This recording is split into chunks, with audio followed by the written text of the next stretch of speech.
Pansit Canton B, hindi mo kinaya. Second bite, para sa inyo to. What's up mga asim? So yun na nga, suot ko na namin yung paborito natin damit, chaling. So yun nga mga asim, dahil day off natin ngayon at mag-aalas 12 na. Kakagisila natin mga asim, so magluluto tayo ng pagkain, syempre. So dalawa yung lulutuin natin pagkain ngayon, yung chili garlic pork. So yun, syempre may chili, tsaka bawang, pork, yan. So, nagkikrib kasi ako ng something spicy. Something spicy. Saka ano naman, ginisang pechay. So, ito yung ginisang pechay. Yan. Na may noodles. May noodles. So, tuturo ko sa inyo. So, ito yung pagkain natin ngayon. Siyempre, sasalukan? Basta yun. Pero siyempre, lalagyan din natin siya ng konti karne. Ayan. So, let's go! Siyempre mga bebs, ang una natin lulutuin ay yung ginisang pechay kasi mabilis na siyang lutuin. So, painitin lang natin yung kawali. So, dito nga mga kaasim ay nilagay na natin ng mantika. Antayin natin ng konti para syempre uminit siya mga kaasim. So, panahon natin ngayon mga kaasim, medyo maulan kaya mag-iingat ang lahat. So, mainit na yung mantika, ilalagay na natin yung ating bawang at sibuyas.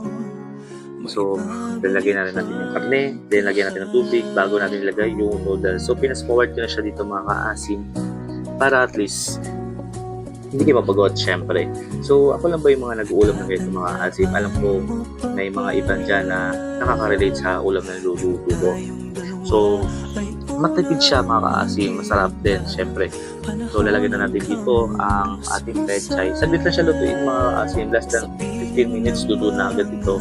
So, pitla natin. So, ayun mga kaasim, luto na siya. So, next natin lulutuin mga kaasim ay ang ating chili garlic pork. So, dito, nilagay na natin yung kawali. Siyempre, inugasan ko yan. Siyempre, inuna ko nilagay yung taba ng baboy. Papaanoin natin siya mga kaasim, papamantikain. Kasi mas masarap yung pagmantika niya mismo yung gagamitin natin. So, nilagay natin yung bawang. Bali, luluto lang natin siya sa mahinang apoy mga kaasim para hindi maging maapait yung ating bawang na nilagay. So, nilagay natin yung sili. Tapos, nalagyan din natin siya ng bawang syempre. Tapos, saka natin nilagay yung laman ng karneng baboy. Tapos, yung mga asin, nilagay na natin yung oyster sauce para mas manood yung sarap. Sasabay natin sa bagisa. Alam yung mga asin na isa to sa paborito kong ulam. Yung medyo maanghang na mabawang. Sobrang sarap yan ng ganun mga kaasin. So, hanggang ngayon, hindi pa rin ako saan magsalita sa microphone sa voice over. Grabe. So, after nyan mga kaasim ko, halo-halo lang and then, luto na siya. So, prepare na tayo para kumain at tikman ang ating niluto. So, let's go mga kaasim. Bago ang lahat mga kaasim, kung nagustuhan nyo ang video na ito, please comment naman kayo kung taga saan kayo para alam ko kung saan nakakabot ang video ko. Sino nga mga kaasim din, tapos na tayo magluto doon na tayo sa final judgment, yung taste test. Siyempre, luto ko to, kaya masarap. Ano ka ba? Matay kanin.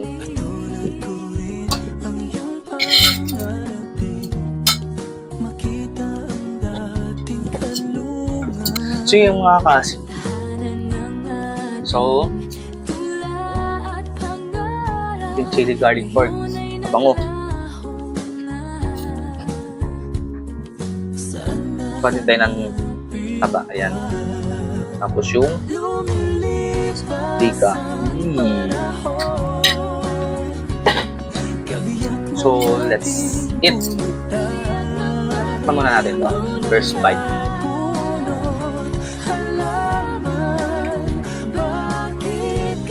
Hindi masyado maanghang. Sarap. Seryoso. Pero dito mga asin, masarap siya. Hindi dahil sa luto ko lang, masarap talaga. Tapos tikman din natin itong Pansit Canton B. Hindi mo kinaya. Ginisang pechay.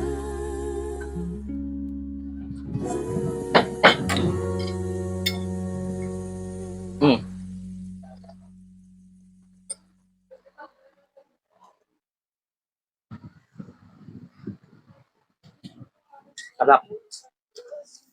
Second bite. Siyempre, lagyan natin ng kanin, big bite. Tapos lagyan natin itong karne sa taas.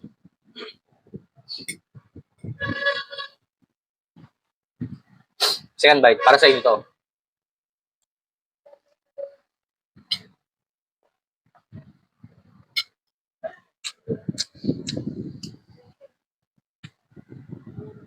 Sarap, sobrang. So yun lang guys, hanggang dito na lang. Tapusin ko na ito mga kinakain ko.